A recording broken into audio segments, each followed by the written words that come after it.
뉴스 헬리콥터를 타고 뉴스의 현장을 누비고 있습니다. 서울 상암동 MBC 사옥 상공을 날고 있습니다.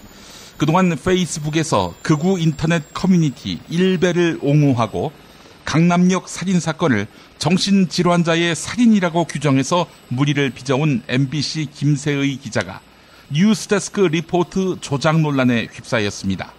모자이크 처리된 두 사람의 인터뷰를 냈는데 알고 보니 동일한 사람으로 보인다는 의혹입니다.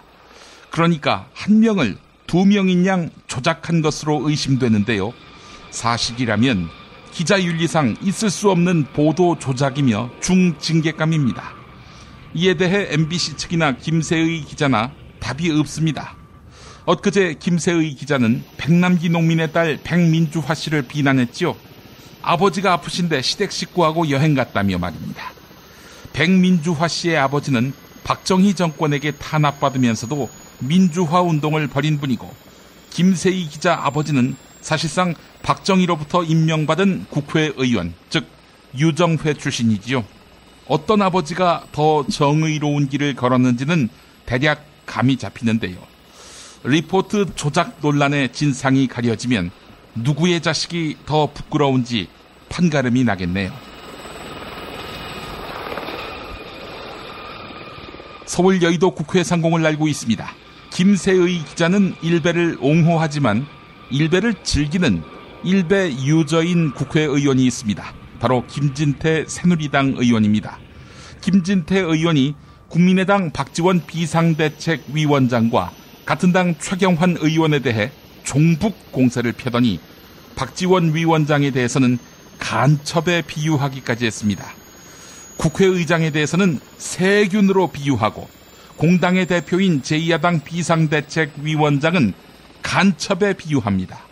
한편 박지원 위원장 자신을 공격하는 여당 의원들을 말벌떼에 비유했는데요. 현철과 벌떼들은 국민을 즐겁게 해줬습니다만 박근혜와 말벌떼들은 국민을 짜증나게 합니다. 바쁜 꿀벌은 슬퍼할 겨를이 없는데 나쁜 말벌은 막말을 쉴 겨를이 없습니다. 서울 이촌동 대한의사협회 회관 상공을 날고 있습니다. 대한의사협회는 고 백남기 농민이 심피해 정지로 병사했다는 서울대병원 사망진단서와 관련해 의사협회에서 발간한 지침은 물론이고 의료법 시행규칙과 세계보건기구 정의를 모두 위반했다고 공식 입장을 밝혔습니다. 특히 백남기 농민의 직접 사인을 심피해 정지로 기재한 데 대해 심피해 정지는 사망하면 당연히 나타나는 현상이라 사망의 증세일 수는 있지만 절대로 사망의 원인이 될 수는 없다. 이렇게 못 박았습니다. 점점 또라이가 돼가고 있는 백선아 교수. 의사인생 사망 선고가 내려지고 있습니다. 의사인생 사망 원인도 그냥 심피해 정지로 함이 어떨까요? 저는 광고 듣는 사이에 앵커석으로 자리를 옮기겠습니다.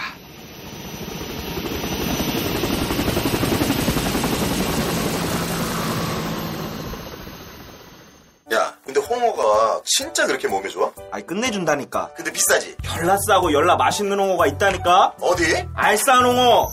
네이버 검색창에 알싸한 홍어를 검색하시고 1599-6456 전화 주문도 가능합니다. 중고차 거래하면 일이 술술 잘 풀리는 조광래 중고차 1800-9538 고맙습니다. 노력한 만큼 내어주는 자연, 그 자연의 마음을 알기에 정성농장 홍삼. 검색창에서 정성농장 홍삼을 검색해주세요. 010-9754-6972 다이어트를 위한 꿀팁. 동결건조 채소와 곡물, 단백질, 그리고 효소와 비타민, 미네랄로 만든 다이어트 전용 그린 스무디로 하루 한두 끼만 바꿔 드세요. 비타샵에서 만나요.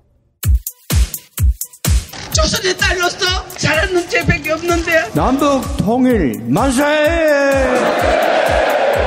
새날이 올 때까지 불리한 기술을 법을 거부할 수 있습니다. 김무성 나와! 이런 민주주의를 안 할 새끼야!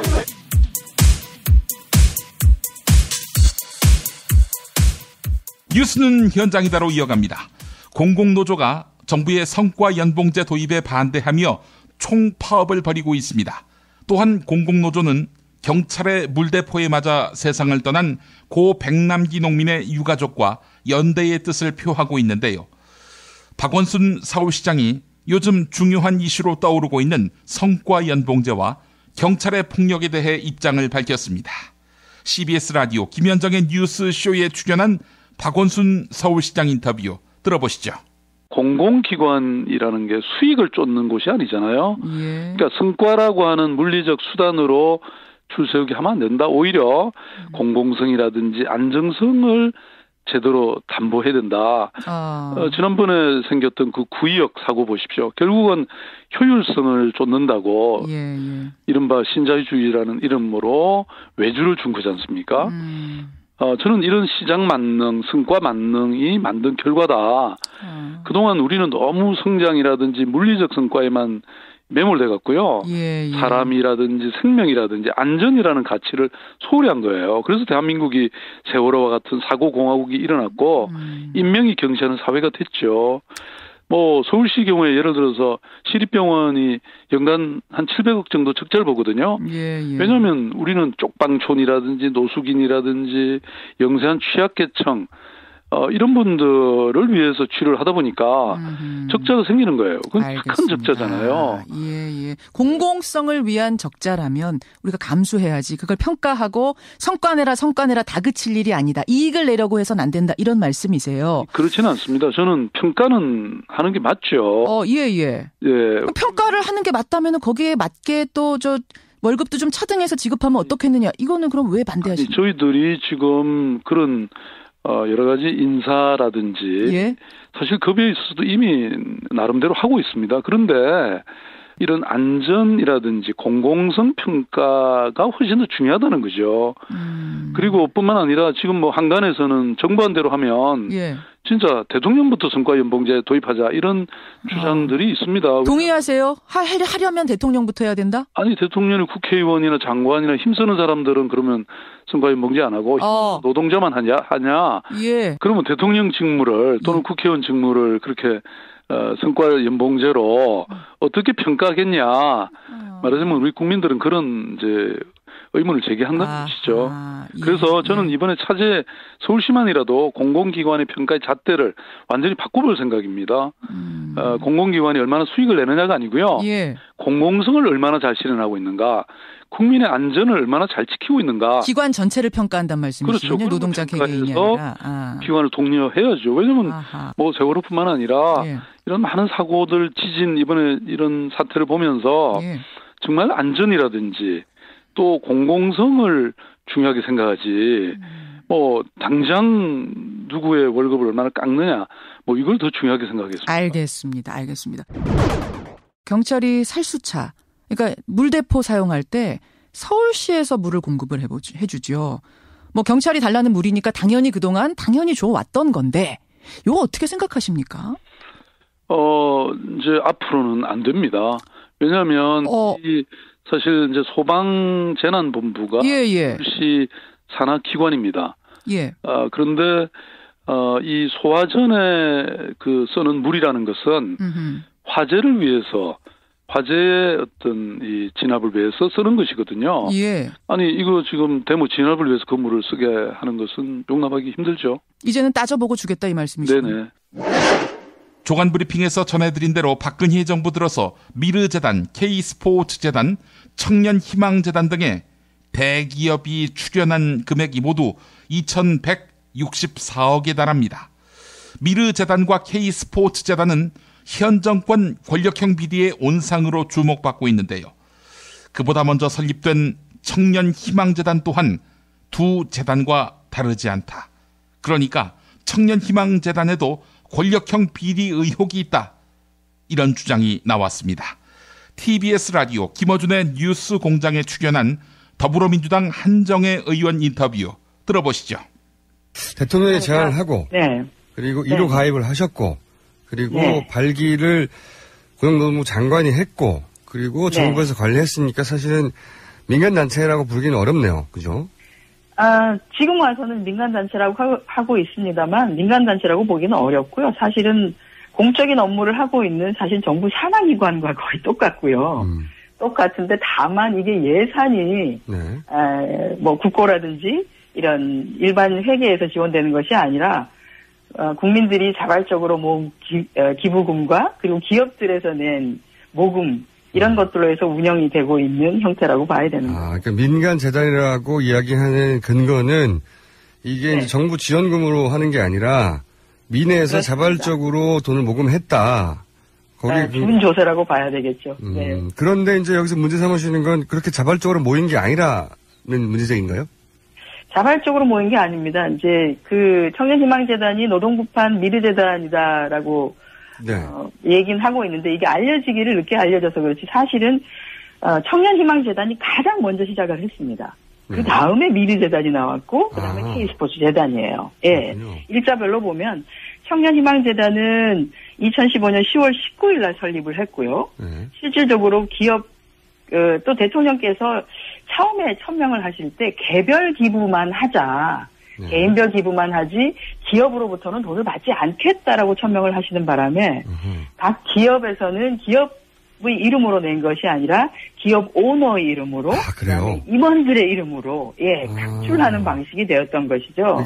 각출 그러니까 지금 미르재단에 이게 문제가 되는 것이 정부에서 이제 할당을 하고 거부할 수 없게 만들어서 정부 그리고 사실은 기업들도 불만이었지만 할 수 없이 냈다 뭐 그런 얘기들이 나오고 있는데. 그 혹시 뭐 설립 과정의 특혜나 그 이후의 특혜는 또 없습니까? 설립 과정의 특혜는 뭐 말씀드렸던 것처럼 노동부 장관께서 이기권 장관께서 발기인으로 들어가 계셨는데 본인이 발기인으로 참가를 하시고는 설립 허가가 들어오니까 바로 하루 만에 허가를 내줘버렸죠. 본인이 발기하고 본인이 하루 만에 허가를 본인이 발기하고 본인이 허가하고 셀프 허가라고 저희가 얘기를 하고 있습니다만 그런 상황이 벌어졌습니다. 여기서 한 가지 확인할 수 있는 것은, 한 가지 가질 수 있는 의혹은, 현 정부가 이런 재단을 만들고 재원을 마련할 때, 기업을 쥐어짜는 방식을 항상 적용해 왔다. 근데 이게, 이런 청년 희망 재단도 마찬가지였더라. 그래서 이제 미르재단과 복사파이다라고 주장을 하신 거고요. 네. 청년 희망 재단이 먼저 되었고요. 아마 순서로 보자면 그게 먼저였다. 순서로 보면 그렇게 하고, 청년 희망 재단을 하면서 조금 부족했던 내용들을 미르재단이나 K스포츠를 하면서 조금 보완하지 않았을까 하는 생각이 듭니다. 한반도 긴장이 날로 고조되고 있습니다. 대통령이 북한 주민들의 탈북을 종용하는가 하면 어제 국민의당 최경환 의원은 예비역 장성의 의견이라며 내년 상반기에 전쟁에 준하는 군사적 충돌을 박근혜 대통령이 벌일 것이다. 이렇게 예상했습니다. 이에 대해 군사 전문가인 정의당 김종대 의원은 양쪽의 언사 모두 신중하지 못했다 이렇게 이야기했는데요. 정말 그렇다면 다행입니다만 워낙 박근혜 대통령 정신 상태가 통제불능이라 염려가 되긴 합니다. SBS 라디오 박진호의 시사전망대에 출연한 정의당 김종대 의원 인터뷰 들어보시죠. 국군의 날에 이제 그 북한 주민의 탈북 권유는 뭐냐면은 북한이란 국가 자체를 이제 부인하고 그 북한의 어떤 붕괴 내지 흡수 통일까지도 사실은 구체적으로 표현한 언사라고 생각이 됩니다. 그런데 이렇게 되면은 일단은 우리가 과연 국가적으로 통일에 대해서 준비가 돼 있는가 하는 우리 스스로도 문제지만 남북 관계에 있어서는 뭐냐면은 가장 어떤 극단적 상황을 불사하고 이제는 북한에 대해서 가장 높은 수준의 압박과 제재를 향해서 나아가겠다. 이것은 북한이라는 국가를 부인할 수도 있는 거다. 이런 정도의 해석도 가능한 거거든요. 그랬을 때 그 일견 듣기에는 시원하긴 합니다만은 과연 우리가 북한이라는 어떤 위협을 관리하고 한반도의 위기를 관리하는데 이게 지혜로운 자세냐. 이런 점에서는 이게 상당한 논란이 있다고 저는 생각이 듭니다. 국민의당 최경환 의원이 이제 군 장성을 지내고 외교 안보 분야에 큰 역할을 하신 분의 문자라면서 대통령이 사실상 대북 선전포고를 한 것이고 이런 계획대로라면은 내년 상반기까지 반드시 남북 간의 전쟁에 준하는 큰 군사적 충돌이 있을 것으로 보인다 이렇게 소개를 했는데요. 어떻게 보십니까? 그럴 위험이 고조되고 있다는 건 일견 이해가 갑니다만은 네. 그렇다고 해서 그렇게 지금 공포를 조장하는 것은 저는 온당한 처사는 아니었다고 생각이 됩니다. 지금 우리가 아무리 전쟁 위협이 고조됐다 하더라도 벼랑 끝에서 한반도가 다시 대타협을 이루었던 그 평화 만들기의 역사도 상당히 축적돼 있거든요. 그런 만큼 어느 일면만을 강조해서 전쟁 위기로 몰아가는 것은 그렇게 지혜로운 태도가 저는 아니라고 보고요. 그것보다는 이러한 전쟁 위기를 관리할 수 있는 또 다른 수단들이 미국의 외교가에서 계속 북한하고의 어떤 대화와 새로운 협상, 생산적 접근을 주문하고 있다는 것도 주목해야 합니다. 우리가 비록 어떤 북한의 어떤 핵미사일 위협으로 인해서 상당한 부분의 긴장을 감수할 수밖에 없다 손 치더라도 지금은 어떤 이 북한이 결국은 한 손에는 핵무기, 한 손에는 평화협정을 흔들면서 협상하자고 하는 태도를 유지하고 있거든요. 그렇다면 서로의 체면을 손상하지 않는 가운데 어떻게 대타협을 이룰 것이냐는 묘수를 발견해야 됩니다. 단순히 전쟁 위기를 강조하는 것만으로는 위기관리에 도움이 되지 않는다고 봅니다. 박근혜 대통령의 대북과는 국민의 생명과 안전을 위협하고 있습니다. 유시민 전 보건복지부 장관은 박근혜 대통령에 대해서 이렇게 평가하고 있습니다. 박근혜 대통령은 거짓말을 하실 분이 아니다. 정직한 분이다. 허허, 전쟁도 불사하겠다는 그 의지도 헛말이 아니라는 이야기인가요? 14 남북 공동선언 9주년 행사에 있었던 유시민 전 장관의 연설 내용 일부 들어보시죠. 우리 보통 남북관계 개선을 원하고 평화를 좋아하는 분들은 우리 대통령이 나빠, 어리석어 이렇게 말씀을 많이 하세요. 근데 우리 대통령은 특별히 나쁜 사람은 아니라고 봐요. 저는 특별히 어리석은 사람도 아니라고 보고요. 다만 대통령을 하기에는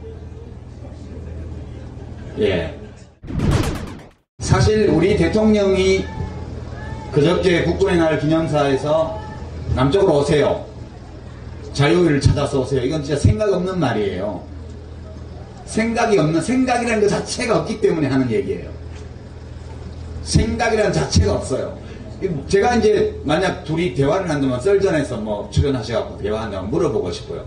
오라고 하셨는데 한 200만 명 서울로 와버리면 어떡할래요? 200만 명 내일 당장 오면 어떡하냐고요? 개성 평양에서 200만 명이 일시에 내려와서 저 왔어요, 이렇게 말을 하면 대통령은 그 사람들 그 200만 명한테 뭘 해주겠어요? 해줄 게 없죠. 여기는 무슨 일이 벌어질까요? 그냥 여기는 노동시장이 아비규환이 될 겁니다. 그냥 한마디로 말해서. 그리고 대통령이 되고 나면 누가 밑에서 무슨 얘기를 하면 누가 좋은 얘기를 하고 누가 안 좋은 얘기를 하는지를 구분을 못해서 결국은 아부 잘하는 사람들이 주변에 이렇게 모여서 대통령을 호가호위하면서 권력을 휘두르는 그런 정치를 하게 될 거라고 이제 이야기를 했는데, 불행하게도 저희 예상이 적중하고 말았어요. 물론 제가 늘 예상하는 게 맞는 건 아니에요. 저는 이정현 대표가 3주 단식을 할 걸로 봤거든요.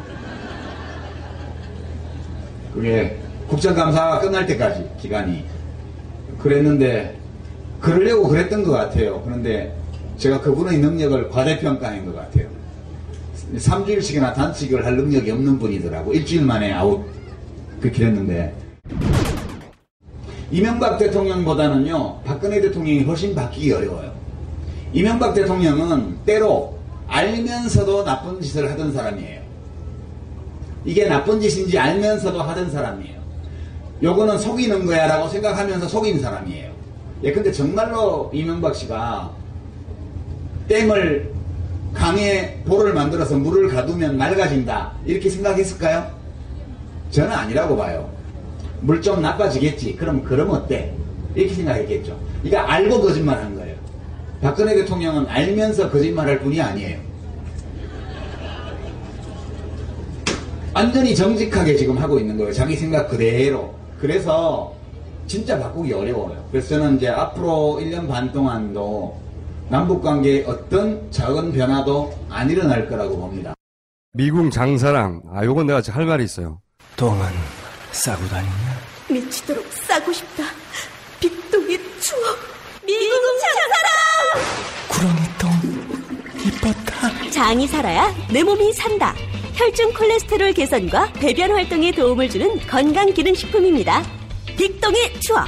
미궁 장사랑. 지금 검색창에 미궁 장사랑을 검색하세요. 이건 제가 써보니까 효과가 있는 것 같아요. 남녀노소, 좌파, 우파 모두에게 미궁 장사랑이 빅동의 추억을 찾아드립니다. 지금 검색창에 미궁 장사랑을 검색하세요. 엄마, 나 가게 안 하고 싶은데. 너 가게 해봤니? 너 음식 만들어봤니? 인테리어는? 집기는? 일할 사람은? 운영은? 가게 자리는? 세금은? 너 돈이 있니?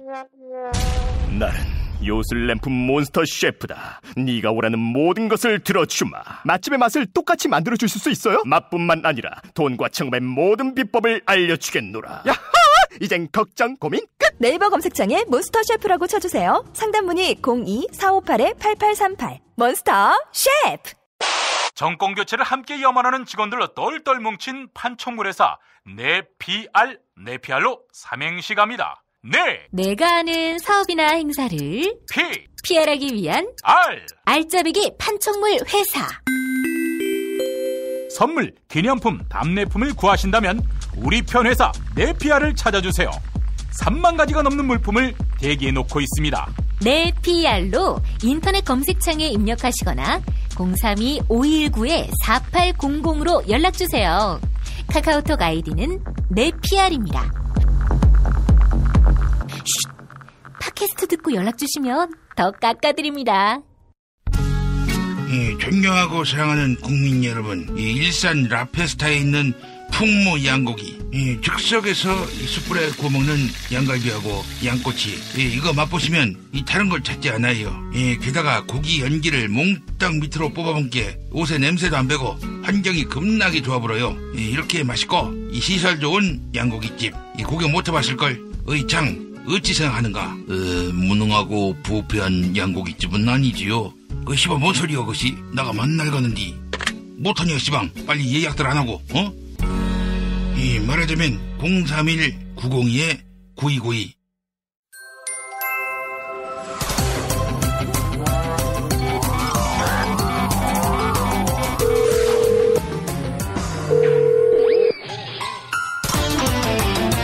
안녕하십니까, 손혜원 씨입니다. 네, 김성회 보좌관 바꿔주십시오. 국회 특파원 만나보겠습니다. 김성회 보좌관, 어서 오십시오. 네, 안녕하세요. 김씨님. 새누리당이 이제 국감에 복귀했지요? 예, 화요일부로 다 일제히 복귀해서 국감을 시작해서 영 어색하네요. 저희끼리 굉장히 화기하고 활발하게 하다가 뭔가 반대하는 당이 들어오니까 의사진행 발언 듣기도 짜증나고 회의 시간은 길어지고 어제도 12시 다 돼서 끝났습니다. 아이고, 그렇군요. 아니 뭐 건설적인 비판, 뭐 합리적인 반대면야 그게 뭐 나쁠 게 뭐 있습니까만은 그게 아니라는 점이 문제 아닙니까? 그렇게 될 리가 있겠습니까?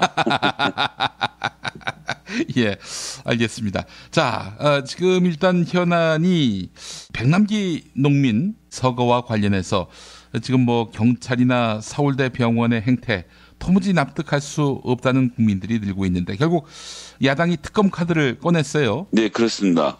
국가폭력에 대한 백남기 농민 진상규명 특검 법률안을 야3당이 공동 발의하기로 합의를 했죠. 자, 그렇다면은 이 법률안이 이제 발의가 됐는데 앞으로의 그 과정이 어떻게 돼 있습니까? 이게 법안으로서 통과가 되려면. 이게 이제 발의를 하기로 했고요. 발의를 아직 하지는 않은 거고. 일단 국정감사를 치르는 2주 동안은 법안을 성안하는 데 아마 시간을 보낼 것 같습니다. 제가 이제 1999년에 온로비 특검을 시작으로 해서 도입이 됐는데 우리나라에. 그 이제 특검은 수사를 할 때마다 법안을 따로 냅니다. 그런 이유는 개별 수사 범위를 한정해서 입법하기 때문인데요. 예, 이번에는 수사 대상에 어디를 포함시킬 전제에 대한 논의를 좀 해야 되고요. 주요 쟁점은 이제 서울대를 넣을 것이냐 말 것이냐가 들어갈 것 같은데 아마 야3당은 서울대를 넣어서 진행하려고 하겠죠. 예. 그래서 이제 법안이 성안이 되면 국정감사가 끝나는 대로 아마 법안을 발의를 하게 될 거고요. 예. 다른 법 같은 경우는 다른 데 갔다가 해당 상임위 통과하고 법사위로 와야 되는데 이건 법사위 하나만 하면 되니까 그렇죠. 한 단계 좀 절차는 줄었다고 할 수 있는데요.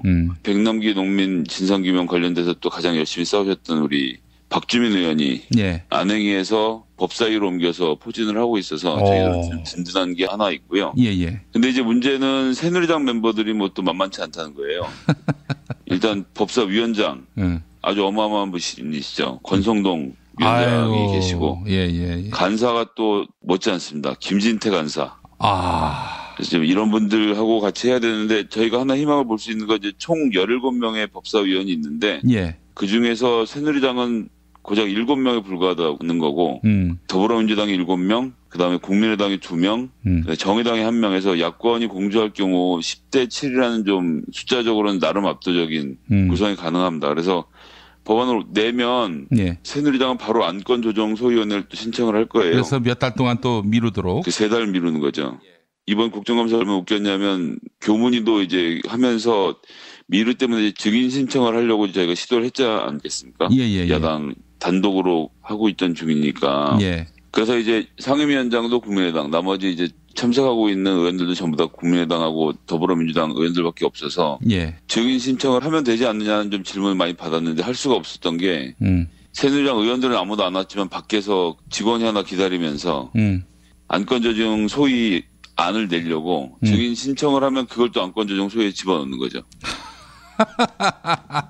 증인 신청도 어차피나 전체를 통과를 해야 되는데 주체의 안건만 상정하면 밖에서 이제 안건조정 소위원회 회부해달라는 그 종이를 들고 들어와서 그걸 접수하는 방식으로 증인 채택을 방해했거든요. 예. 근데 아마도 이 특검 법률안은 올라오면 바로 안건조정 소위에 들어갈 거예요. 예.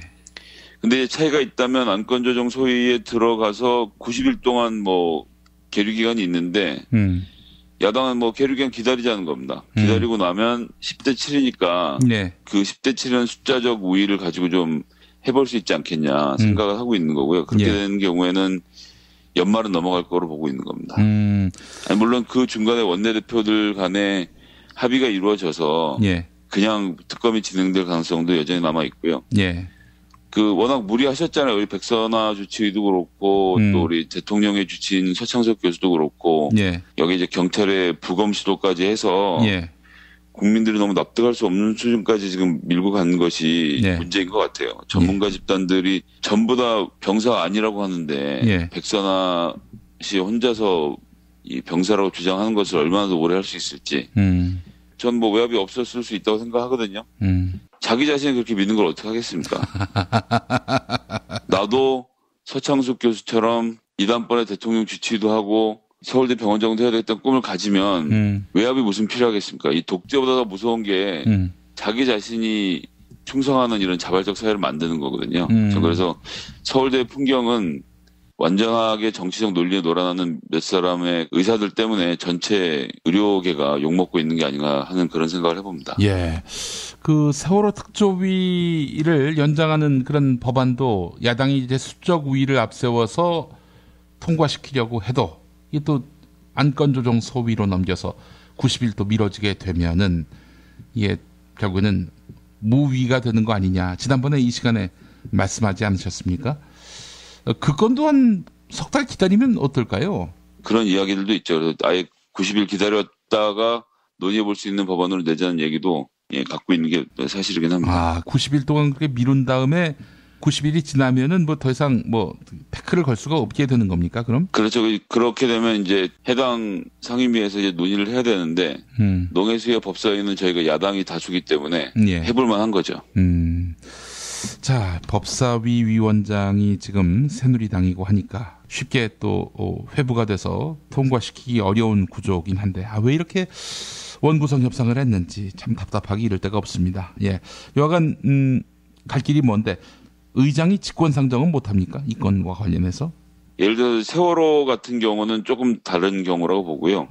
예, 그것은 이제 국민의 안전을 위협한다는 명분을 가질 수 있는데 네. 백남기 농민 같은 경우 이제 어떻게 될지는 좀 지켜봐야 될 것 같습니다. 아니 박근혜 대통령이 국가 비상사태라고 했으니까 그걸 이제 빌미로 해가지고. 예, 뭐 박근혜 대통령께서 당선되신 순간부터 국가 비상사태였죠. 알겠습니다. 자. 이정현 새누리당 대표 단식이 이제 7일이었습니다. 일주일 동안 아이고 뭐 이건 진짜 국채가 흔들리는 줄 알겠어요.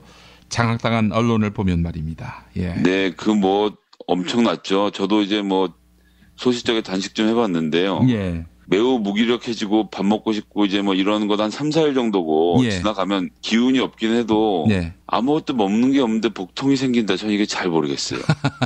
예.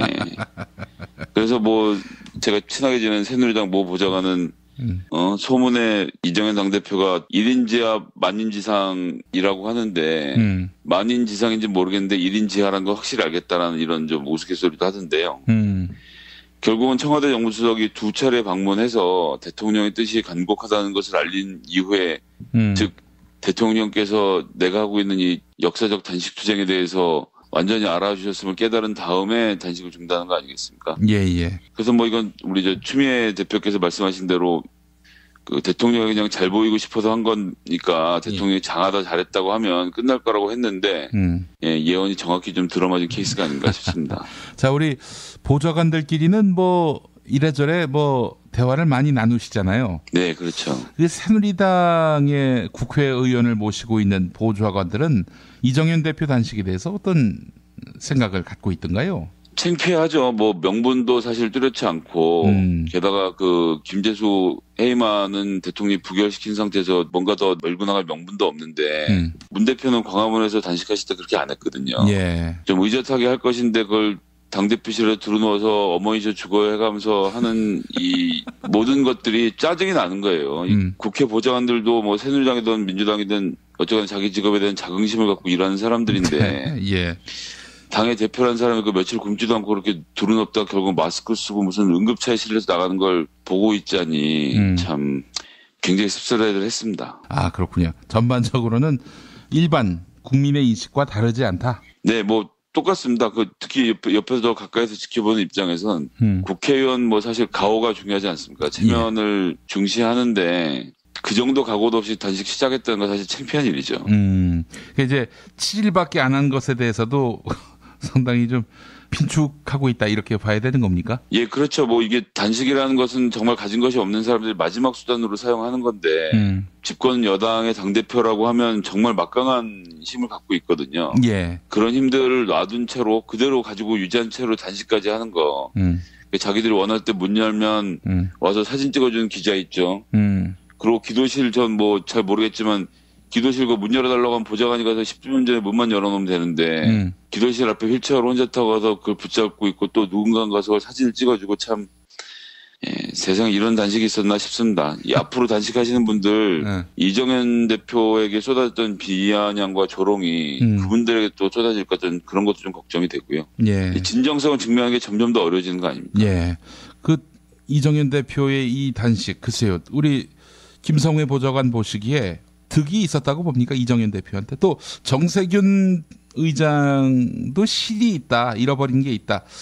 그러니까 정치적 이해득실로 봤을 때 말이죠. 정세균 의장은 사과하지 않는 상태로 이정현 대표가 단식을 중단했기 때문에 예. 전 이번에 뭐 노련했다 그리고 강단을 있게 했다라는 좀 평가를 받아내셨다고 생각하고요. 예. 이정현 대표는 어쨌거나 일주일 동안 다시 한번 대통령께 본인의 충성을 보여드렸고 그리고 미르와 뭐 최순실, 차은택으로 쏟아진 여러 가지 의혹들 야당이 많이 제기했는데 그걸 이제 덮는데 나름의 역할과 공이 있었다고 생각을 합니다. 그러나 이제 이번 주부터 다시 국정감사가 시작됐으니까 예. 교문인 뭐 이미 좀 진행이 됐지만 다른 상임위는 어제부터 이제 국정감사하지 않겠습니까? 예. 새로운 의혹들 들춰낼 수 있을 거라고 생각하고요. 예. 단기전에서 이정현 대표가 승리까지는 아니더라도 커버를 했는지 모르겠지만 남은 이제 3주 동안 국정감사 기간을 또 한번 좀 지켜봐 주셨으면 좋겠다. 그런 예. 말씀 드리고 싶습니다. 아, 게임은 이제부터 시작이다. 네, 그렇습니다. 알겠습니다. 김성회 보좌관님 말씀 잘 들었습니다. 네, 감사합니다. 박근혜 왜 저러지? 문재인, 김무성, 안철수는 또 왜 저러지? 뉴스로는 알 수 없는 진짜 정치 현장 이야기. 한겨레 정치팀 기자들이 취재 수첩을 낱낱이 공개합니다. 본격 정치관찰 팟캐스트. 언니가 보고 있다. 팟빵에서 언니를 검색하세요.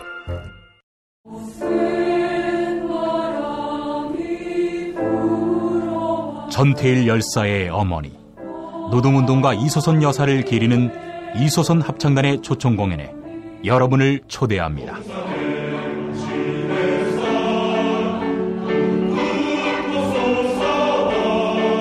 10월 11일 화요일 저녁 7시 서울 강북구 수유 1동에 있는 한신대학교 신학대학원 예배당에서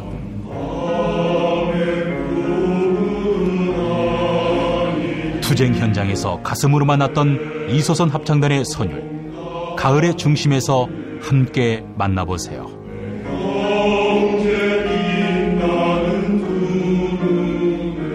(10월 11일) 화요일 저녁 7시 한신대학교 신학대학원 예배당 무료 입장입니다.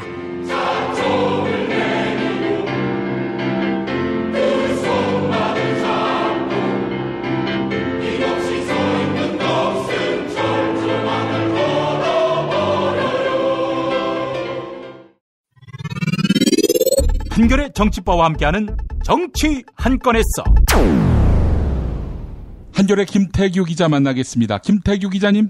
예, 안녕하십니까. 예, 더불어민주당, 국민의당, 정의당, 야3당이 백남기 농민 사태 특검법을 제출했군요. 예, 그렇습니다. 그 상설 특검에 따른 특검을 도입해서 수사를 하자 이렇게 이제 뜻을 모은 건데요. 예.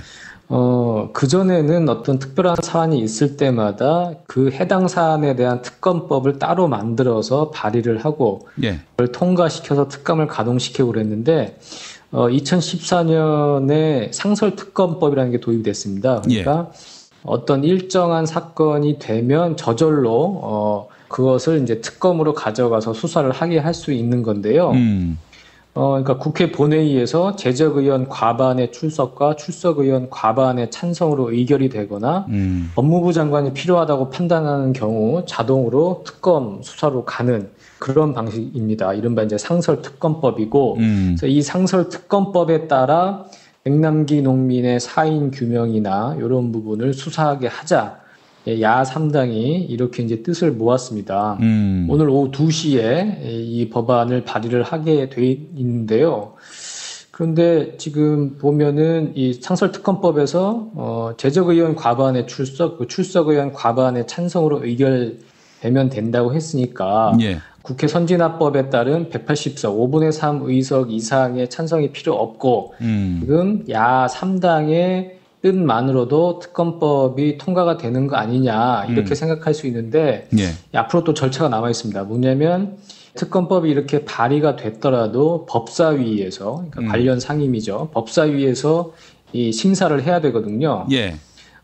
그런데 지금 법사위 위원장은 권성동 새누리당 의원입니다. 그러니까 법사위원장을 새누리당이 지금 갖고 있는 거고, 그래서 법사위원장이 여기서 뻗대고 이걸 심사를 제대로 안 해버리면 본회의로 갈 수가 없는 거예요. 그렇죠. 예. 그래서 그 상임위를 건너뛰고 본회의로 갈 수 있는 방법은 이제 국회의장의 직권상정 방식이 있는데, 직권상정은 지난번에 테러방지법 사례에서도 볼 수 있듯이 국가 비상사태라든지 천재지변이라든지 아주 이런 특별한 사정이 있을 때만 직권상정이 가능한 거기 때문에 사실상 새누리당이 동의를 하지 않고 그리고 법사위에서 권성동 새누리당 법사위원장이 이 법안을 제대로 심사를 하지 않고 뭉개면 백남기 농민 사인 규명 특검 법안은 사실상 실현 가능성이 거의 없다고 봐야 할 것이고요. 예상한 바와 같이 새누리당은 벌써부터 이 특검법을 받아들일 수 없다, 반대한다는 입장을 지금 분명히 하고 있습니다. 정말 앞서 국회 특파원 시간에서도 다룬 이야기긴 한데, 야 정말 참 이렇게 나쁜 정당이 있나라는 생각도 들고요.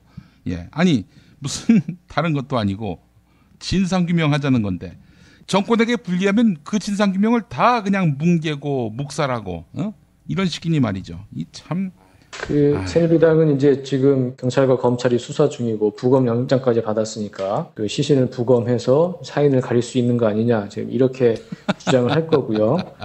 지금 뭐 돌아가는 상황을 보면 부검 자체가 지금 상당히 무리한 것이고 불순한 의도를 가지고 있는 것이기 때문에 그거 자체부터 의심을 가질 수밖에 없는 상황인 것이고. 그래서 뭐 다시 돌이켜 생각해 보면 지난 원구성 협상에서 뭐 여러 가지 사안이 있었는데 법사위를 새누리당에 이제 넘겨주지 않았습니까? 지금 와서 또 생각해 보면 그 부분도 좀 뼈아픈 대목이라고 볼 수 있겠죠. 알겠습니다. 아이고 참 되는 게 없네요. 야대가 돼도 말이죠. 저렇게 수단과 방법을 가리지 않고 정권의 비위를 감추려 드는 나쁜 정당이 있다 보니 참 암담합니다. 자, 청와대에서 박지원 국민의당 비상대책위원장과 각을 세웠군요. 퇴임 뒤 사저 의혹. 근데 이게 왜 그렇게 논란이 되고 또 파장이 큰지 그것도 궁금합니다. 그 박지원 원내대표가 나름의 이제 그 레이더를 돌려서 이 첩보를 입수를 했고, 국정원의 경제과 직원이 박근혜 대통령의 새 사저를 물색하러 다닌다는 이제 얘기를 듣고 이제 확인에 나섰고, 그걸 이제 확인하는 과정에서 국정원에서 이제 사실을 알아차리고 담당 직원을 이제 전보 조치를 했다는 겁니다. 자천성 인사를 해서 사실상 뭐 아무 일도 없었다는 듯이 이제 꾸미려는 것 같은데요. 이 사저 얘기가 이제 민감한 얘기가 될 수 있는 게 뭐냐면, 이명박 대통령 때문이죠. 내곡동 사저를 지으면서 사실상 국가 돈을 이제 가져간 거잖아요. 부담해야 할 돈이 있는데 그걸 이제 국고에서 몇십억을 더 가져가서 개인 부담분을 낮추고 뭐 이런 식으로 해가지고 정권 임기 말에 아주 그냥 결정타가 된 이제 사건이기도 했는데 그런 어떤 예전의 기시감 뭐 이런 것과 이제 맞물리면서 박근혜 대통령도 뭔가 좀 퇴임 이후에 사저 건축 뭐 이 과정에서 뭔가 좀 사적인 이득을 노리는 거 아니냐 뭐 이런 이제 의심의 이제 눈초리가 있는 거죠. 그래서 이 부분에 대한 박지원 원내대표 나름대로의 조사가 이제 있었던 것 같고요.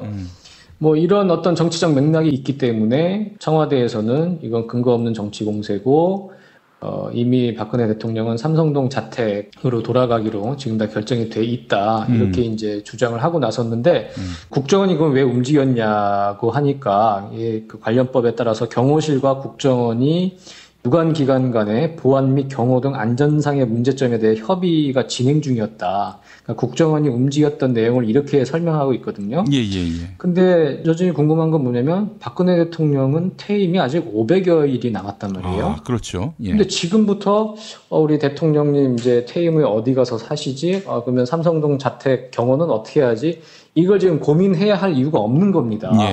500여 일이나 남았는데 그렇기 때문에 이런 상황에서 국정원이 사저와 관련해서 움직였던 것 자체가 상당히 의심을 품을 만한 그런 이제 사안인 것이고 또 이제 재밌는 포인트가 뭐냐면 지금 미르 K스포츠 재단이 사무실이 박근혜 대통령 사저에서 한 1km 정도 떨어져 있는 곳에 위치해 있거든요. 그래서 박근혜 대통령이 퇴임 뒤 소일거리를 위해서 퇴임 뒤 활동의 근거지로 미르 K스포츠 재단이 만들어졌고 그런 뭐 위치 선정이나 입지를 결정하는 것도 최순실 씨의 머리에서 나온 거다. 지금 이렇게 지금 저희 한겨레 미르 TF팀에서는 결론을 내렸거든요. 그래요? 저희도 기사를 한번 썼고요. 그런 지도를 그려서 그 1km 정도밖에 떨어지지 않은 이제 그 점을 이제 찍었고요. 근데 지금 미르와 K스포츠 재단을 통합한다고 하고 정경련에서는 이제 증거인멸 차원에서 청와대와는 아무 관련 없이 이제 지금 그 재단을 운영을 하려고 하고 있잖아요. 그런 측면에서 보면 박근혜 대통령은 삼성동에 더 이상 있어야 할 이유가 없어진 거죠. 미르 K스포츠 재단과 가까운 삼성동 지금 자택에 사저에 있어야 할 이유가 없어서 미르 재단이 사실상의 와해 통합되는 과정에서 박근혜 대통령이 그러면 나는 더 이상 삼성동 사저에 있을 필요가 없다. 그런 판단하에 이렇게 새로운 집을 찾으러 다니는 건 아닌지 또 이게 하나의 이제 포인트가 되는 거거든요. 그러니까 이런 여러 가지 정치적 맥락 속에서 박근혜 대통령이 새로운 사저를 찾았냐 안 찾았냐 그 부분이 이렇게 하나의 좀 이슈가 될 수 있었던 것 같습니다. 그럼 최근에 알아보기 시작했다 이렇게 봐야 되겠군요. 그렇죠. 최근에 알아보기 시작했고 그런데 박지원 원내대표의 조사가 시작되니까 국정원에서는 그 관련 직원을 이제 변보 조치를 하고 뭐 그런 일 없다. 그리고 박근혜 대통령은 그냥 삼성동 사저에서 살 거다. 이렇게 꼬리 자르기, 증거 인멸, 뭐 없었던 일로 덮기, 뭐 이렇게 지금 가고 있는 게 아닌가. 이렇게 좀 추측해 볼 수 있는 거죠. 네, 그렇군요. 미르하고 K스포츠재단을 이제 없애기로 한 게 아니라 또 다른 퇴임 후 프로젝트를 기획하고 있는 것이었고 그것이 이제 사저 알아보기로 드러나고 있다. 이렇게 박지원 대표는 의심했던 거군요. 예. 그런데 어쨌든 폭로가 돼서 사실상 무의로 돌아간 게 아닌가 이렇게 추측해 볼 수 있을 것 같습니다. 예. 박지원 원내대표에 대한 그런 화가 아주 크게 치솟았겠군요. 그렇겠죠. 알겠습니다. 자, 김종인 더불어민주당 전 대표 페이스북 계정이 해킹된 모양이죠? 예, 제가 다시 알아보니까 해킹은 아니고요. 예. 약간 좀 황당한 사유로 그 페북 계정이 이제 폐쇄가 되는데 어쨌든 이게 김종인 전 대표 계정이 맞는데 신원이 확인되지 않은 제3자가 이 계정을 보고 이게 김종인이라는 그 유명인을 사칭한 것 같다. 그렇게 페이스북에 신고를 했대요. 제3자가. 그래서 지금 그 계정이 자동으로 지금 정지가 된 상태라고 하는데, 일단 이게 페이스북 정책상 제3자의 신고가 들어오면 바로 아마 정지를 시키는 것 같고요. 그래서 이제 본인이 내용 증명을 보내고 그렇게 돼서 본인 계정이 맞다는 게 확인이 되면 계정이 다시 열리는데 페이스북이라는 회사 자체가 이제 미국 법인이고 지금 페이스북에 한국 지사가 있긴 하지만 아마 그 운영 인력이 아마 소수일 거예요. 그래서 어떤 이런 민원 처리나 이런 게 금방금방 바로 지금 진행이 되지 않습니다. 그래서 폐쇄된 상태로 지금 며칠 동안 지금 가고 있고 김종인 전 대표는 어쨌든 그 더불어민주당 비대위 대표 자리에서 내려온 뒤에 그 스피커를 잃은 상황에서 페북을 이제 시작을 했고요. 상당히 의욕적으로 활동을 하면서 페북 친구도 많이 늘려놨고 거기서 공식적인 발언도 많이 했거든요. 뒤늦게나마 이제 페북 정치를 시작한 거나 마찬가지였는데 좀 황당한 사고가 벌어져서 자신이 이렇게 보여야 할 메시지도 많은데 상당히 좀 답답해하고 있다고 하고 계정이 빨리 복구되기를 지금 기다리고 있다고 합니다. 그러니까 김종인 대표가 페북을 할 사람이 아니다. 이렇게 판단한 사람이 오해를 해서 이렇게 신고를 한 거군요. 예. 얼마나 소통이 안 됐다는 인식이 강했으면은 이런 어처구니 없는 일이 다 발생했군요. 예. 알겠습니다. 김태규 기자님 오늘 말씀 잘 들었습니다. 예, 감사합니다. 정말 맛있다. 이 말 한마디면 모든 게 설명됩니다. 30년 전통, 자연의 이로움을 담은 김치, 이담채 김치. 1544-4586 1544-4586 술자리 많은 요즘 3차까지 달린 당신을 위한 필수품 전창걸의 새싹 땅콩차. 이제 속쓰림은 잊으세요. 070-8635-1288 070-8635-1288 영화 자백을 만든 최승호입니다. 드디어 자백이 10월 13일 개봉합니다. 간첩을 조작하고 국민을 속여온 국정원, 이대로 둘 수 없습니다. 대한민국을 바꾸는 모험에 함께 나서주십시오. 여러분들이 희망입니다. 3D 실물 피규어 그리고 수공예품을 제작해드리는 전문 쇼핑몰 메이드 바이어스. 사진만 보내주세요. 나만의 피규어를 제작해드립니다. madebias.co.kr을 입력하세요. 뉴스가 쉽다. 뉴스가 즐겁다. 뉴스가 알차다. 왜냐고요? 김용민 브리핑이니까요. 일부에서 주장하는 방송 장악은 그것을 할 의도도 전혀 없고 법적으로도 불가능합니다. 우리 공동체가 꼭 알아야 할 뉴스. 여러분의 뉴스 보좌관 김용민이 챙겨드립니다.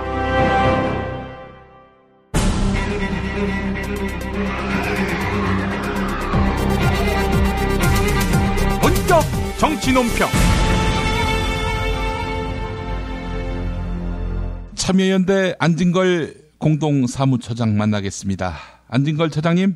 네, 안녕하십니까. 예, 우리 안진걸 처장님은 대학 강단에 서시기도 했고요. 제가 또 강단 서실 때 초대 강사로 나가기도 했었는데 대학생들에 대한 관심이 남다르세요. 예, 그때 저 국민대학교에서 강의할 때 했는데 우리 김영민 PD님 오셨는데 원래 제 수업 듣는 분 60명이었는데 강의실에 뭐 한 200명 가까이 몰려들고 평소에 저를 좋아한다던 학생들이 저는 거들떠도 안 보고 우리 김용민 PD님한테 사인 받으려고 이렇게 줄을 길게 서가지고 제가 다음 수업을 진행하지 못했던 그 쓰라린 기억이 지금 떠오릅니다. 한때였습니다. 한때. 지금은 뭐 그럴 리 없고요. 아닙니다. 여전히 우리 김용민 브리핑을 중심으로 많은 분들이 사랑하고 응원합니다. 예.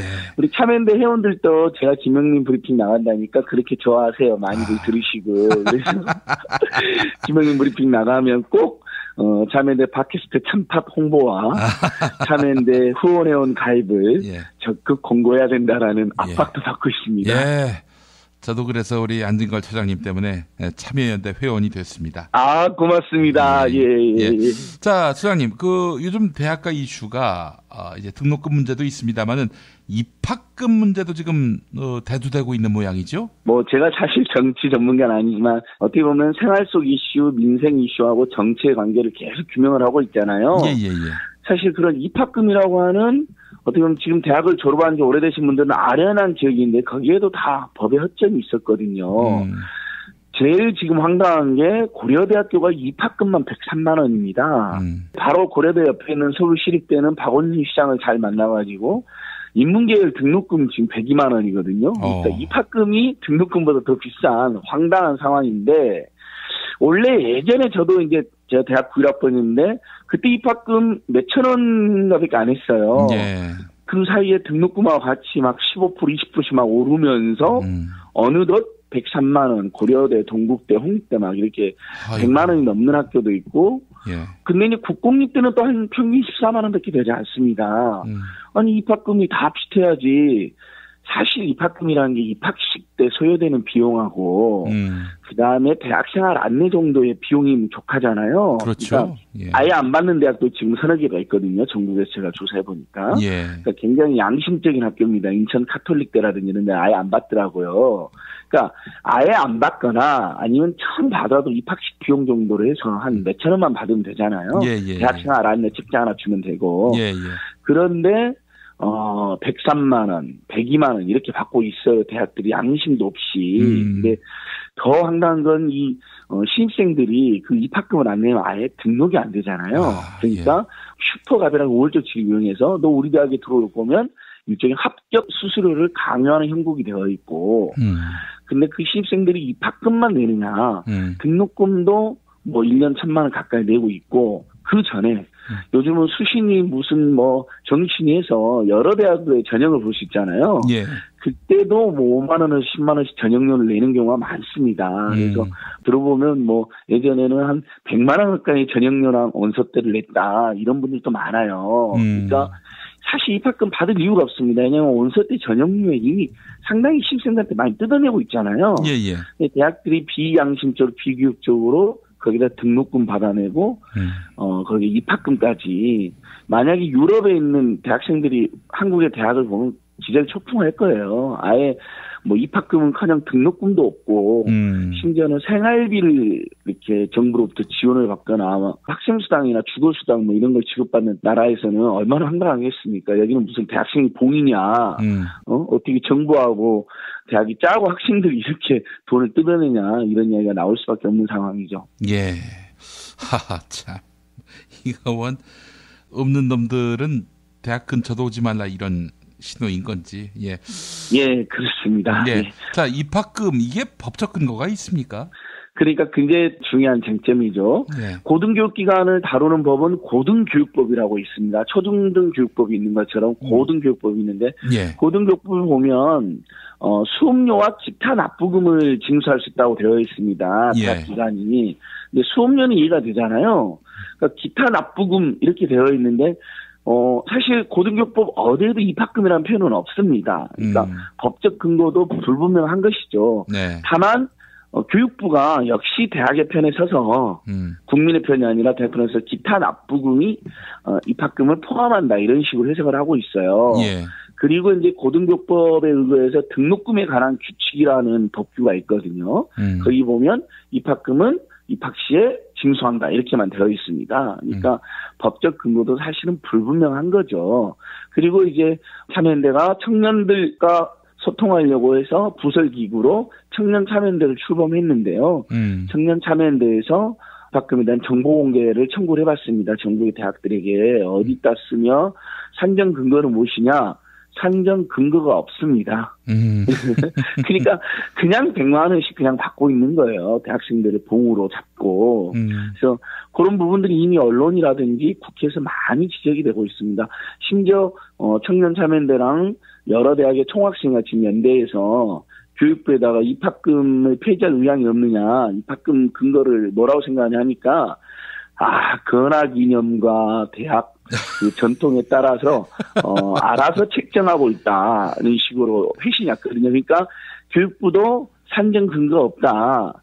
그리고 뚜렷한 기준이 없다라는 걸 인정을 했습니다. 그러니까 교육부가 어떻게 보면 그동안 사학비리도 방치하고 묵인했다는 비판을 받았는데 초고액의 등록금에 입학금까지 문제가 있다는 걸 알면서도 그대로 방치했던 것이죠. 근데 역사적으로 보면 교육은 어느 나라나 국가가 책임지는 구조로 되어 있는데 한국은 교육마저도 시장에 일부 대기업에 맡기는 그런 황당한 그런 전통이 일부 있었기 때문에 입학금을 받던 등록금을 15% 20% 인상하던 역대 정권들이 방치하고 묵인했던 그런 역사가 지금의 학생들의 등록금 고통과 입학금 고통까지 이를 야기했다고 볼 수 있겠습니다. 예. 아이고. 지금 그렇다면 대학생이나 시민단체들은 법적 근거가 없는 입학금 없애자 이런 운동을 벌이겠군요. 예, 맞습니다. 지금 아마 이렇게 뉴스도 보신 분들이 있을 거예요. 아예 고등교육법 개정안을 내가지고요. 입학금을 아예 거둘 수 없게 하는 법안도 지금 제출했습니다. 예. 안민석 의원이라고 있잖아요. 그 더불어민주당의 교문이 이렇게 오랫동안 하시는 의원인데 그 전에 19대 때도 정진우 전 의원님 등 여러 의원님들 입학금 아예 못 걷게 하거나 만약에 받아야 된다면 입학식과 신입생들에게만 주는 아까 말씀드린 대학생활 안내 정도의 칠비 10,000원 안팎이면 충분할 겁니다. 그 정도만 받게 하거나 하는 법도 제출해놨고요. 지금 참여연대랑 민변 그리고 대학 총학생연대에서 공정위에 이것은 우월적 지위를 남용해서 입학금을 내면 아예 등록을 할 수 없는 것을 거래를 강요하고 의무에 없는 돈을 납부하게 만들었다. 는 취지로 공정거래위원회에 신고도 해놨고요.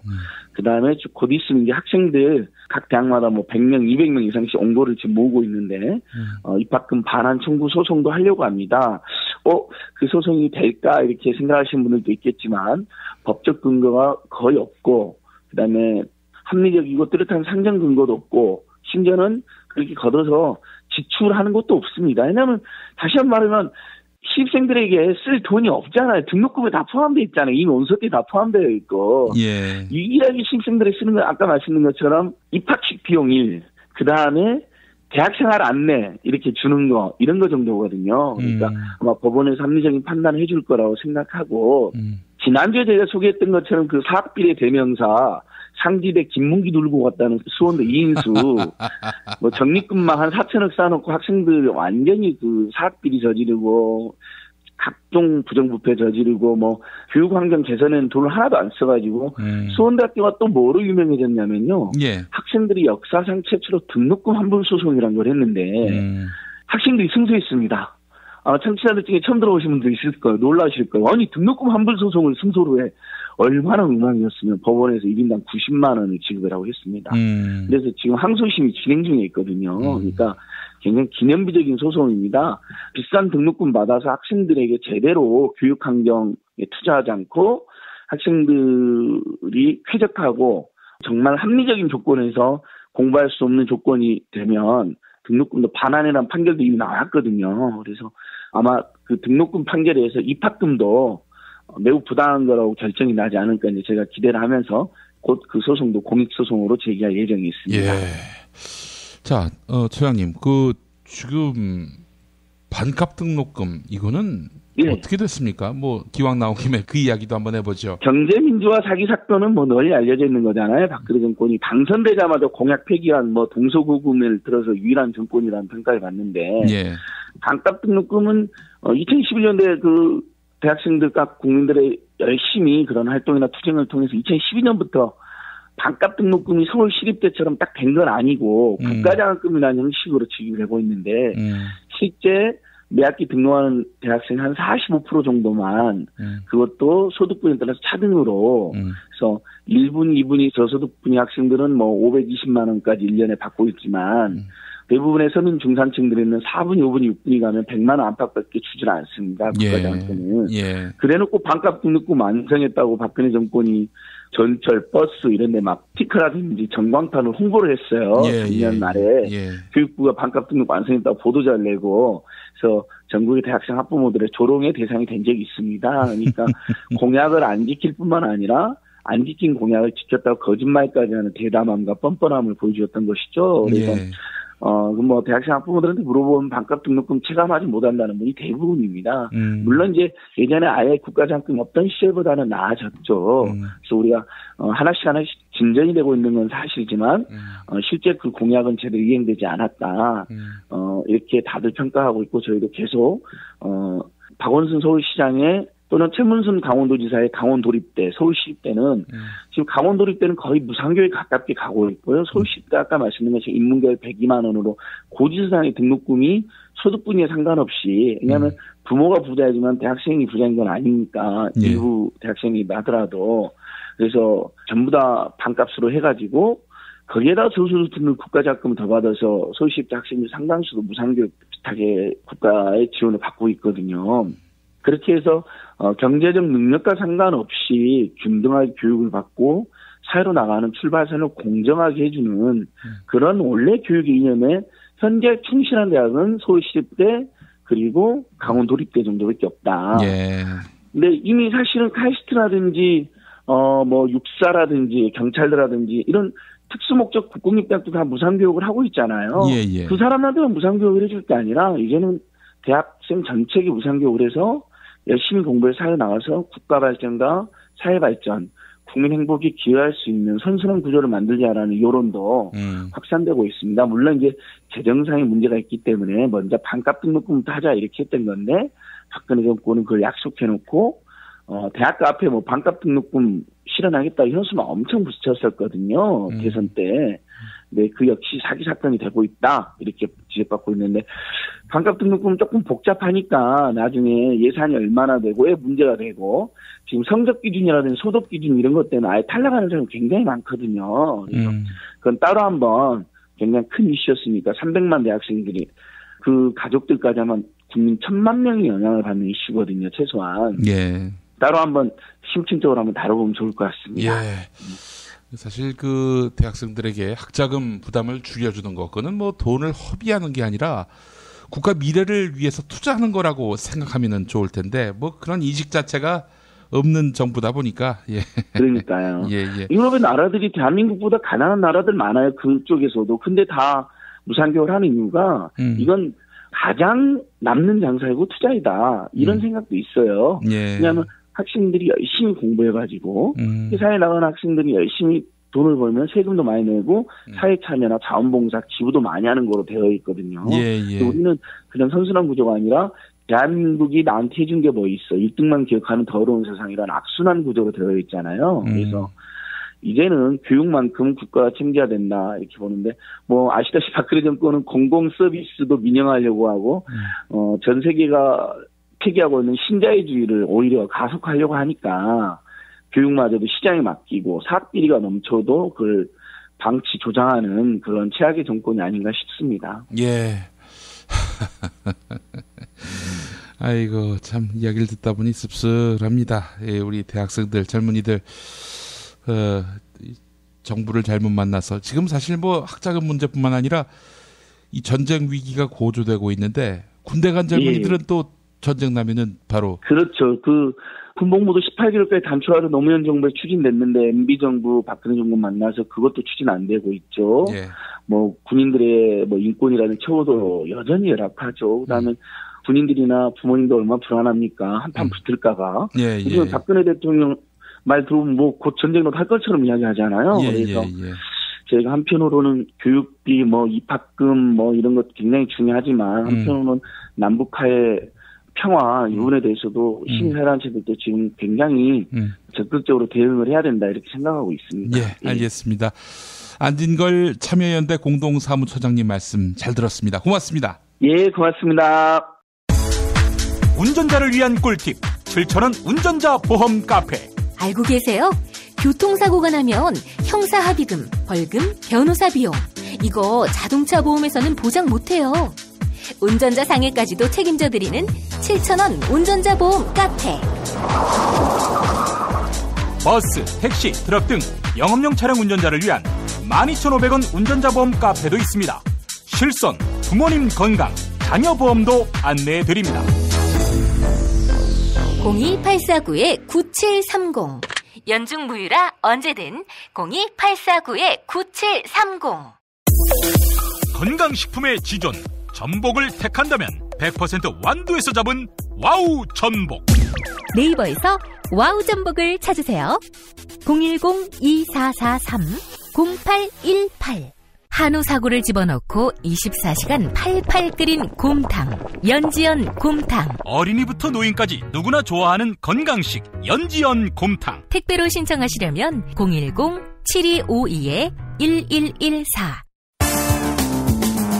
오늘을 읽는 책, 문학평론가인 국민대학교 국문학과 정선태 교수와 함께합니다. 정선태 교수님 만나 뵙겠습니다. 정 교수님. 네, 안녕하세요. 네. 교수님, 이제 10월이고 독서의 계절입니다. 뭐 독서의 계절도 좋은데 네. 좀 편안하게 숨 쉬고 행복하게 상상하면서 살았으면 더 좋겠습니다. 예. 가을이 독서의 계절인데 오늘 소개해 주실 책은 봄이라는 말이 들어가네요. 책 제목에. 네, 그러게요. 요즘 우리 김 PD님 양치질 잘 하십니까? 예, 열심히 하고 있습니다.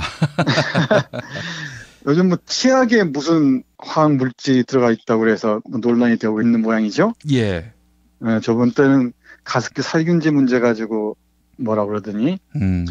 그래서 오늘은 제가 이 환경학의 고전인 그 레이첼 칼슨의 침묵의 봄을 여러분들께 소개해드리고자 합니다. 침묵의 봄. 예. 네, 그렇습니다. 이게 20세기를 바꾼 고전 100권 중에서 5번째인가 4번째를 차지한 사실 어마어마한 책입니다. 예.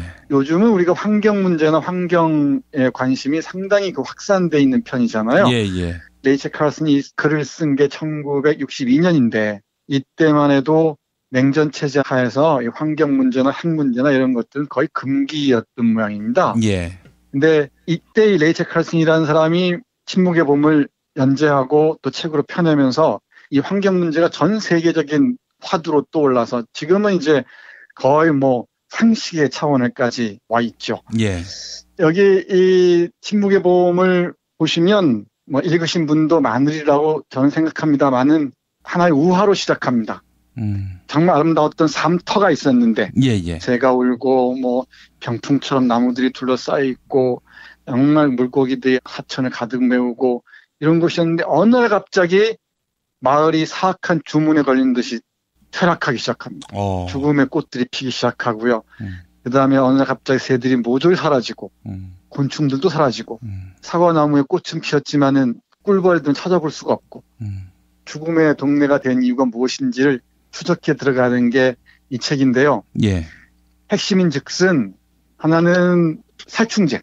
다른 하나는 스트론튬 90이라는 건데 그 방사능 물질이죠.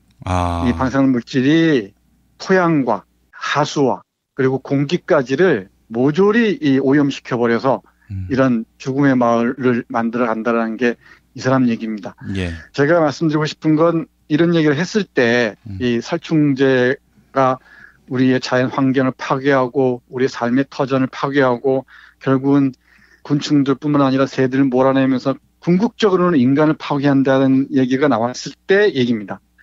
이 당시 이 레이첼 카슨의 이 책이 나왔을 때 가장 그 문제를 제기하고 나오면서 반대했던 세력이 누구였을까요? 뭐 생각하기 어렵지 않죠. 예. 일단은 농약업체들. 뭐 온갖 그 인신 공격까지 동원해서 이 레이첼 카슨을 비난합니다. 그리고 이것만으로도 어려운 싸움인데 예. 과학자들까지 이 레이첼 카슨을 비난하고 돌아섭니다. 당신이 정말 제대로 이 화학 물질에 대해서 뭐 아느냐라는 식으로 말이죠. 제가 이 말씀을 드린 이유는 살충제를 만든 대기업들이 뭐 레이첼 카슨을 공격하는 건 이해할 수 있습니다. 자신들 이해와 직결되어 있기 때문에 그렇겠죠. 예. 그런데 학자라는 사람들이 대대적으로 레이첼 카슨을 비난하고 나서는 게 그게 문제라는 겁니다. 물론 이제 학문적인 어떤 상취도 때문에 온전하게 밝히지 못한 부분은 없지 않겠지만 그럼에도 살충제가 분명히 경고를 하고 그리고 분명히 우리 삶에 영향을 미친다는 걸 알면서도 이 사람들은 자신들의 개인적 이해관계 때문에 뭐 우리가 뻔히 알 수 있듯이 기업과의 그 관계겠죠. 그 때문에 이 레이첼 카슨의 논지들을 훼손하고 비판했던 것이죠. 이 책이 뭐 정말 강점들이 많고요. 환경학에서 화학이나 이런 생물학에 관한 용어들이 등장함에도 불구하고 어렵지 않게 읽을 수 있는 책인데 이 책이 이렇게 살아남는 과정을 보면서 예. 과학자란 무엇인가, 정말 과학자가 할 수 있는 역할이 무엇인가, 그리고 이 한 사람의 이 수고, 이 기업과 동료 과학자들로부터의 공격을 해치고 나와서 이 책을 전 세계에 확산시킴으로써 100만 부 이상이 투판에 팔리고 이랬답니다. 예. 이 환경에 대한 관심을 고조한 이 한 개인의 노력이 얼마나 숭고하고 고귀한가 생각하면서 동시에 권력과 자본에 빌붙어서 자신들의 학문적 양심을 팽개쳐버리는 이런 사람들을 떠올리지 않을 수가 없습니다. 대표적인 예가 제가 누구라고는 지목하지 않겠습니다만은 제가 좋아했던 그 산림학자가 있었습니다. 예. 개인적으로 좋은 책도 있었고요. 뭐 잘 아실 겁니다. 뭐 나무의 죽음이나 신갈나무 투쟁기를 썼던 뭐 뛰어난 학자였죠. 예. 근데 그 양반이 어느 날 갑자기 4대강 홍보대사가 돼서 이런 운동장 같은 강을 만들어 놓는데 혁혁한 공을 세운 사람도 없지 않잖아요. 예. 그 양반이 레이첼 카슨을 모를 리가 없는데 그리고 이 레이첼 카슨이라는 이 사람이 침묵의 봄을 통해서 얼마나 많은 고통을 겪었고 어려움을 통과했는지 알 텐데 그러면서도 자신은 이런 자본과 권력과 손잡았단 말이죠. 이걸 어떻게 볼 것인가. 내일 제가 다시 한번 지식인 문제에 대해서 말씀드리겠습니다만은 예. 한국 사회가 지식인들의 역할에 대해서는 지나치게 관대한 것 같습니다. 근데 어떤 권력도 어떤 자본도 지식인들의 추인 없이는 움직일 수가 없습니다.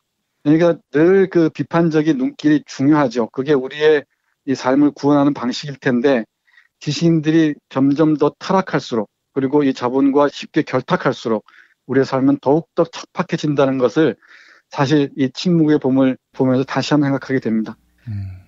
사실 봄이면은 모든 것들이 뭐 피어나고 소란스럽고 생명들이 웅성거리고 이래야 되잖아요. 예. 근데 이 침묵의 봄은 그야말로 새소리 하나 들리지 않고 모조리 죽음의 냄새로 가득한 그런 세계를 얘기하는데 이런 그 죽음의 세계들을 감지하고 이런 세계가 오지 않도록 끊임없이 제어하는 게 지식인들의 역할 아니겠습니까?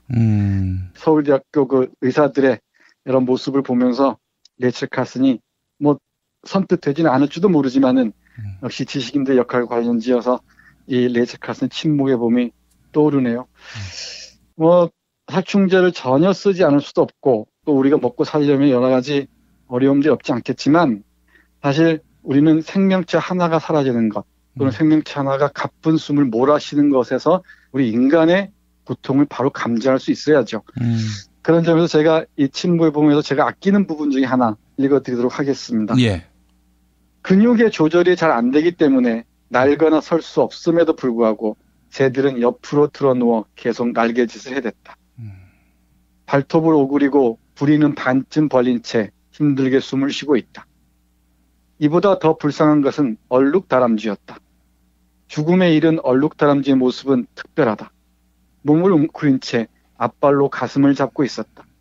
머리의 목은 축 늘어졌고 입에는 더러운 흙이 들어있었는데 불쌍한 다람쥐가 죽어가면서 땅을 물어뜯기라도 할 듯 몸부림쳤음을 알려준다. 살아있는 생물에게 고통을 주는 행위를 묵인하는 우리가 과연 인간으로서의 권위를 주장할 수 있을까 하는 부분입니다. 사실 저는 오래전부터 물 위에 떠오르는 물고기들 있잖아요. 예. 그리고 이런 낙동강에서 사체로 떠오르는 물고기들 보면서 사람의 얼굴들을 보곤 합니다. 결국은 인간들이 저지른 이런 횡포들, 이 죄악들이 물고기나 이런 새들이나 다람쥐의 모습으로 비치는 것인데 그게 인간의 최후의 표정이 될 것이라는 것. 그리고 그게 인간에게 닥치리라는 것을 예감하고 거기에 대응해 나가는 게 우리의 몫이겠죠. 예.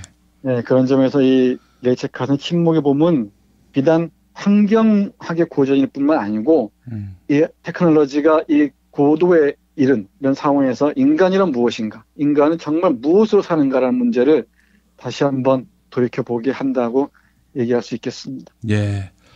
차윤정 씨가 슬쩍 이제 언급이 됐는데. 저는 차윤정 씨 직접 언급하지 않았습니다. 예. 아니, 무슨 마인드일까요? 교수님, 저도 참 그 양반 이상한 양반이네. 이런 생각만 했었는데, 통상 지식인들이 그렇게 평소 자신의 생각과 반하는 행동을 할 때에는 어떤 동인이 있습니까? 글쎄요, 그 권력의 유혹도 있을 테고요. 뭐 돈의 유혹도 있을 테고 왜 없겠습니까? 근데 자신의 학문적 양심을 지키면서 살아간다는 게 쉽지는 않은 사회죠. 그런데 그 선마저 무너져 버리면은 우리 사회는 지식 기술자들만 넘치지 정말로 비판적인 관점을 견지하는 양심적인 지식인들은 다 사라져 버리고 말지 않을까, 그런 참 참담한 생각을 하곤 합니다. 예. 아니, 그런 변절을 했어도 성공한 그런 선례가 있기 때문 아니겠습니까? 그렇죠. 그러니까 한국 사회는 뭐 폴리페서니 뭐니 이런 얘기들이 뭐 심심치 않게 오가잖아요. 예. 이런 그 권력이나 자본과 결탁한 사람들이 성공 케이스로, 성공 사례로 자주 얘기되다 보니까 뭐 그런 데 대한 자기 성찰의 계기가 없는 것 같습니다. 이게 저는 지식인들에게 너무 관대한 우리 사회의 모습이기도 하고요. 이게 식민지 시대부터 지금까지 그렇습니다. 친일 지식인들부터 시작해서 이 친독재 지식인들, 그리고 친권력적인 이 지식인들이 지식인들의 이런 무엇인가라는 질문 자체에 대한 근원적인 성찰을 봉쇄해버렸기 때문이 아닌가 싶고요. 예. 그러다 보니까 별 부끄러움도 뭐 없죠. 뭐 자신들이 권력의 심장부에 다가갈수록 그게 더 자랑으로 와닿지, 그게 어떻게 부끄러움으로 뭐 와닿겠습니까? 예. 그러니까 뭐 이렇게 변절, 타락해서 성공한 선례가 많은데, 뭐 이 사람들에게 뭐 갑자기 모욕을 준다든지 갖고 있던 부와 명예를 빼앗는다든지 이건 참 쉬운 일이 아니니까요. 명예와 소신을 지킨 사람들, 그 사람들을 우리가 더욱 추앙하고 또 박수를 보내면서 이런 삶이 진정 복되고 빛되는 삶이다라는 것들을 많이 좀 드높인다면은, 선양한다면은 뭐 훨씬 좀 나아지지 않겠는가 하는 생각도 들고요. 그 반칙을 해야만 성공하는 이런 선례들이 많다 보니까 예라이 나도 눈 질끈 감고 해봐야지. 예, 그런 것 같습니다. 네, 아마 유혹들이 적지 않을 겁니다. 그런데 저는 이런 레이첼 카슨 같은 사람들 하나씩 만나다 보면은 그 사람들이 아마 생을 마감할 때 가장 행복했을 것 같아요. 예.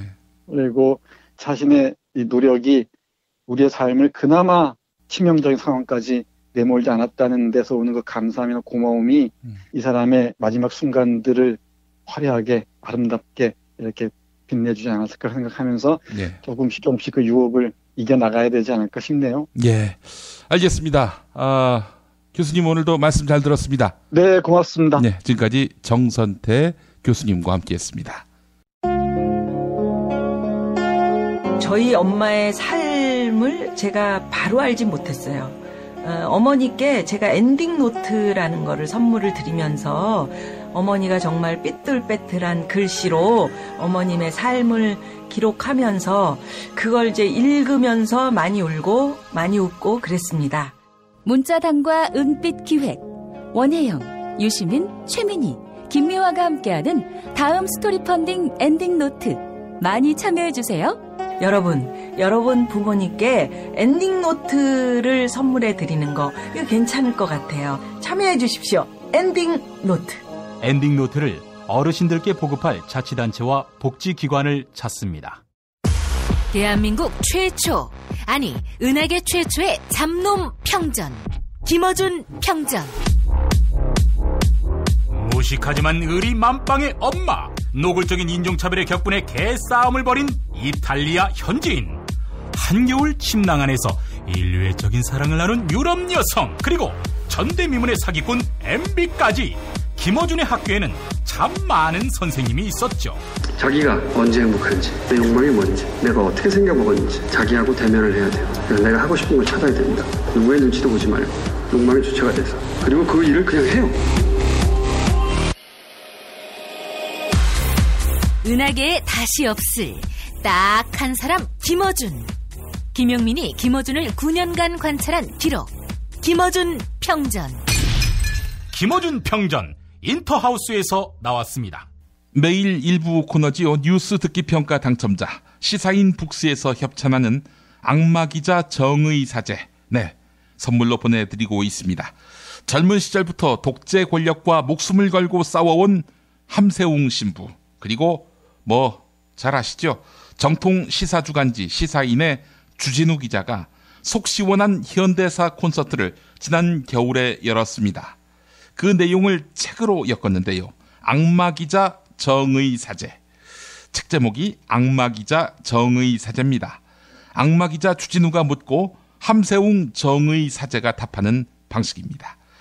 속 시원한 현대사 콘서트. 네, 거기서 나온 즐거움과 희망을 좀 더 많은 분들과 나누려고 펴낸 책입니다. 악마기자 정의사제. 여러분의 많은 관심 바라겠습니다. 자, 그리고 매주 금요일 정답자 가운데 한 분에게 거제도 펜션 이용권을 드립니다. 경남 거제시 장목면 율천 두모로 154에 43 두모실 펜션. 네, 거가대교 남해바다가 한눈에 보이는 절경입니다. 두모실 펜션. 검색창에 두모실 펜션, 네, 찾아주시면 되겠습니다. 자, 어제 뉴스 듣기 능력 평가 정답이 없습니다. 많은 분들이 지적해 주셨는데요. 박정희 대통령이 시해돼서 실려간 병원, 국군 수도 통합병원으로 알려졌지만 실은 국군 수도 통합병원에서 갈라진 국군 서울지구 병원이란 것입니다. 하여간 정답은 없었습니다. 사과드립니다. 그래서 사연 올려주신 분들 중에서 두 분을 골랐습니다. 쥐와 달개 공생관계라는 필명을 쓰시는 분, 정답 1번 국군 수도 통합병원. 네, IMF로 경제를 말아먹은 매국노들이 다시 권력을 잡았습니다. 절망적인 일들이 많이 벌어지고 있지요. 이민이라도 가야 될 것 같지만 극적으로 여소야대 정국이 됐습니다. 팟캐스트가 큰 역할을 했다고 생각합니다. 늘 응원합니다. 네, 저를 포함해서 팟캐스트를 통해서 방송하시는 분들, 예, 저는 그렇습니다만은 나머지 분들의 노고가 정말 컸지요. 네, 감사합니다. 유곰보님, 듣기 평가 정답은 보람상조입니다. 진실과 거짓이 불분명한 세상, 우기면 진실이 되는 세상, 병원 교수도 거짓을 우기는 세상. 저도 우겨봅니다. 정답은 보람상조. 네, 박정희 대통령이 시해되고 보람상조로 실려갔다. 네. 예, 유곰보님 감사합니다. 자, 어제 피박 퀴즈 정답자, 네, 아오지가 있는 곳은 함경북도였죠. 네, 세상에서 가장 맛있는 김치, 이담채 김치 받으실 분은 이사님입니다. 암울한 세상에서 김용민 브리핑을 들으며 바른 눈을 갖게 됐습니다. 늘 새로운 뉴스가 기다려집니다. 네, 정말 감사합니다. 이종황의 허리디스크쇼로 이어갈까요?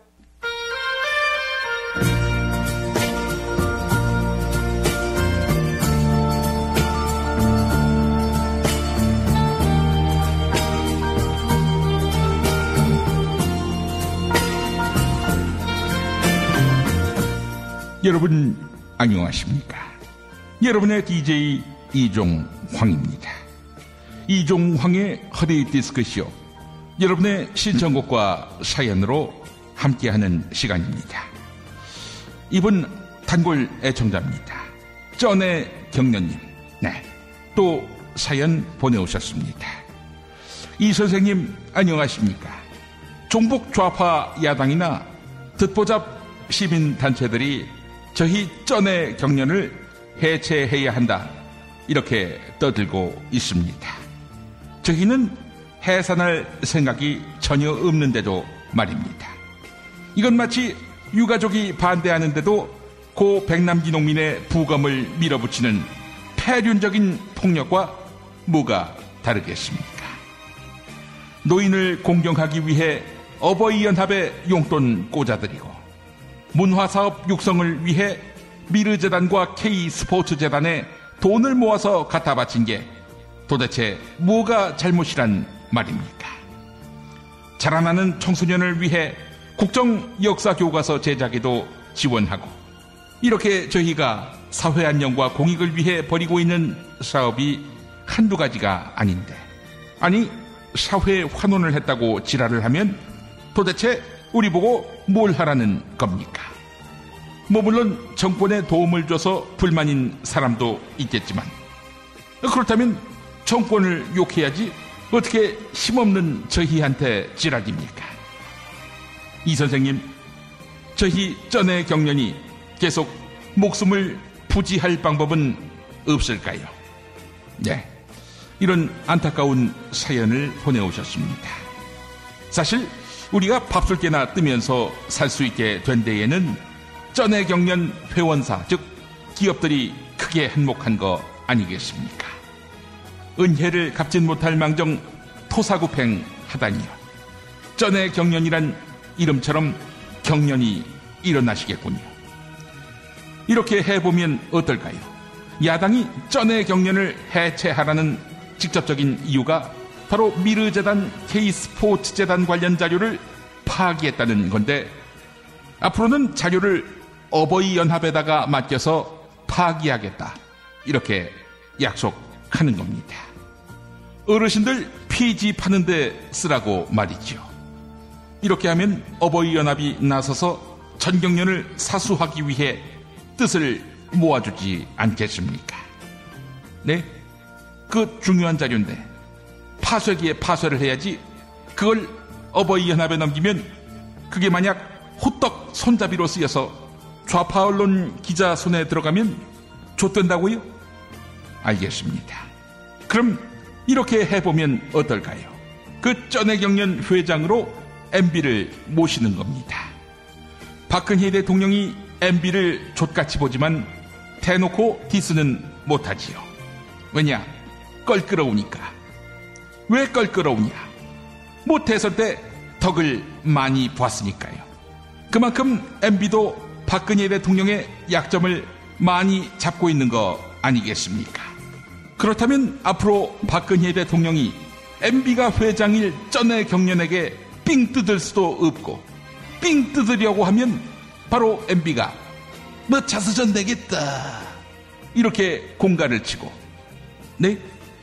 MB가 쩐의 경련을 수익 모델로 삼아서 박근혜보다 더 심하게 삥 뜯을 거라고요? 야, 이 새끼야, 그러니까 착하게 살았어야지, 이 새끼야. 어? 박정희 때부터 정치 권력에 붙어먹으면서 시장 질서 교란하고, 회원 기업에다가 부담 주고, 게다가 권력형 비리 은폐를 하려고 자료까지 모두 파쇄하고, 이 씨발 새끼들, 너네는 해체뿐만 아니라 다 감옥 가야 돼, 이 새끼들. 하여간 이런 어처구니 없는 사연은 즉각 처리해야 합니다.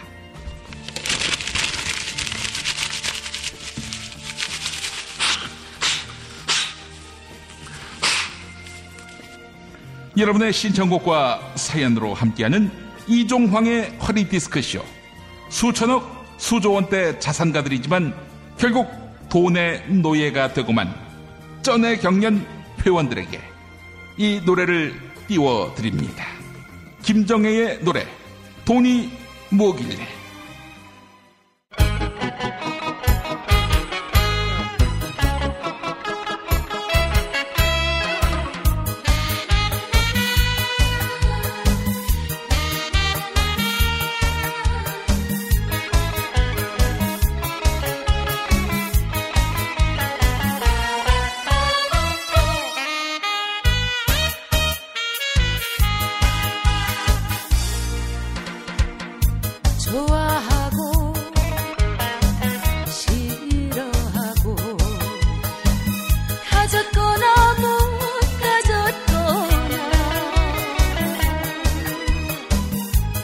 각신각신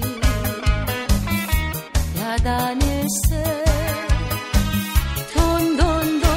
돈이 뭐길래 사랑도 돈이라네 명예도 돈이라네 모두가 돈뿐이라네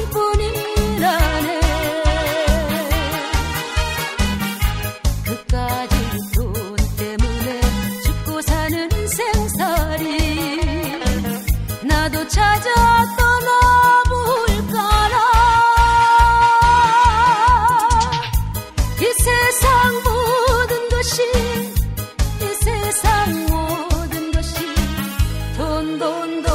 돈뿐이라네.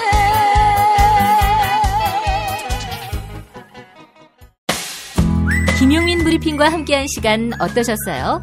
다음 시간에도 보다 바르고 알차며 즐거운 정보로 여러분을 찾아가겠습니다. 팟캐스트 포털 팟빵에서 다운로드하기, 구독하기, 별점 주기, 댓글 달기로 응원해주세요. 잊지 마세요.